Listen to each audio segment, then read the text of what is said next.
To appreciate why market prices are essential to human well-being, consider what a fix we would be in without them. Suppose you are the commissar of railroads in the old Soviet Union. Markets and prices have been banished. You and your comrades, passionate communists all, now directly plan how to use available resources. You want a railroad from city A to city B, but between the cities is a mountain range. Suppose somehow you know that the railroad, once built, will serve the nation equally well whether it goes through the mountains or around. If you build through the mountains, you'll use much less steel for the tracks because that route is shorter, but you'll use a great deal of engineering to design the trestles and tunnels needed to cross the rough terrain.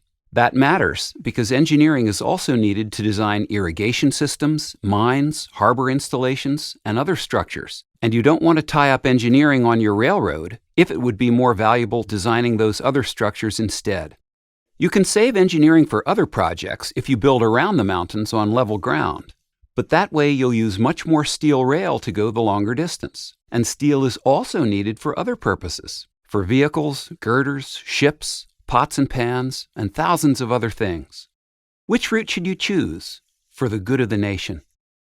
To answer, you would need to determine which bundle of resources is less urgently needed for other purposes. The large amount of engineering and small amount of steel for the route through the mountains, or the small amount of engineering and large amount of steel for the roundabout route.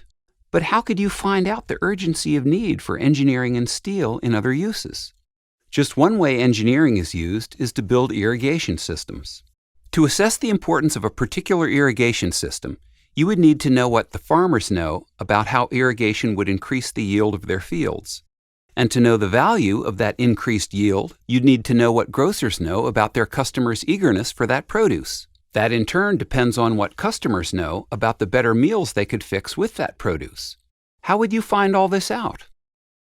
Just one way to use steel is to build new trucks. To assess the importance of a particular new truck, you would need to know what the trucker knows about the capacity of his current truck, and how much more quickly he could make the deliveries his customers want with a new, bigger truck. To know the importance of those deliveries, you would need to know what his customers know about the value of getting goods delivered. That in turn depends on what still others know about the uses of those goods at their destinations. To reason about where to route the railroad, you need this kind of information for all possible uses of engineering and steel. That's a massive amount of knowledge, held by millions of people throughout society. How might you get it? You might try surveys, but think how many people you would need to survey. All those who prepare meals with produce, and all those who take delivery by truck for starters. The numbers would be staggering. And often people don't even know what they prefer until they face an actual choice. So they might not be able to answer survey questions accurately. Even if they could, by the time the surveys were returned and processed, much of the information would be out of date. And even if you could get complete and timely information about what everyone knows that's relevant to every use of steel and engineering, you would still need to deduce from it where to build the railroad. How would you begin to make sense of that mountain of data? In the words of Ludwig von Mises, you would be groping in the dark. You would face what is known as the knowledge problem of central planning, the reason why comprehensive socialism inevitably fails. Central planners cannot get the knowledge they need in order to plan effectively.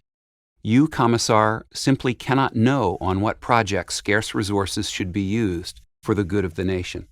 But now change the thought experiment. Imagine that, somewhere in the market economy part of the world, you are the chief operating officer of a railroad company.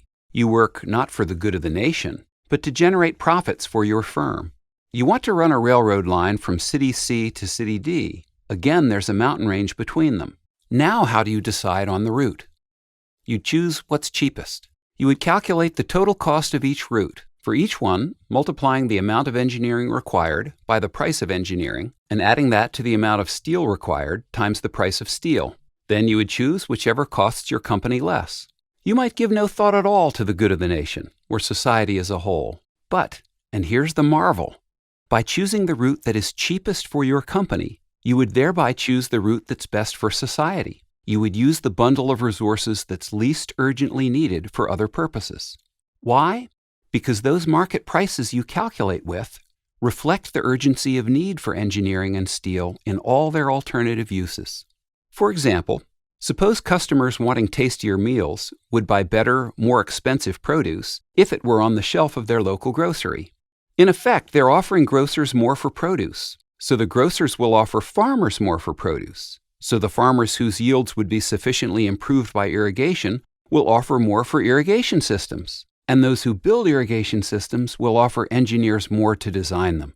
Now that designing irrigation systems pays engineers better, people who want to hire engineers for other projects, such as railroads, will have to offer them at least as much to make it worth their while. The higher price tells everyone who uses engineering that it's become, for some reason, more valuable, so maybe they should use less.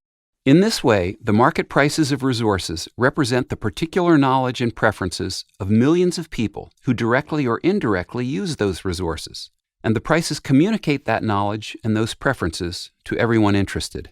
Only with market prices to communicate this vast amount of human knowledge to us can we calculate the least costly ways of producing the things we want, coordinate our activities with the activities of others, use resources where society values them most, and thereby satisfy as many human wants as possible.